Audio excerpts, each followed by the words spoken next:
Welcome to our channel. Today we how to restore sibilance using iZotope RX voice to noise, beginner guide step by step clearly.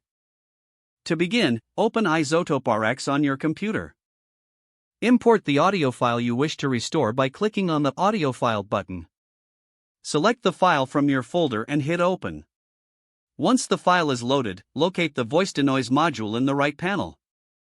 Click on voice to noise to load the module. In the voice to noise interface, you will see two main sections, reduction and sensitivity. Start by adjusting the sensitivity slider to set the level of noise you want to reduce. For sibilance issues, keep the sensitivity lower to prevent altering the overall tonal quality. Next, use the reduction slider to control how much of the noise is removed. Play the audio track to hear the effect of your adjustments in real time.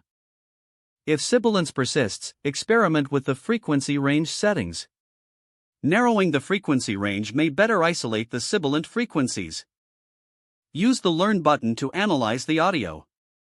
This will help the software identify the problematic sibilance. After the analysis, review the waveform to visually assess any changes. Make further adjustments to the sliders if necessary. Once you are satisfied with the result, click the Render button to apply the changes. Finally, export your restored audio by going to File and selecting Export. Choose your preferred format and save the file to your desired location. Review the final product to ensure the sibilance has been effectively managed. Congratulations, you have successfully restored sibilance using iZotope RX voice to noise. If the page does not load, refresh the browser or try again in a private or incognito window. Make sure you are using the correct email address, then retype it carefully to avoid small typos. If your password is not accepted, use the reset option and create a new strong password you can remember. Check your spam folder for verification or security emails, then complete any requested confirmation steps.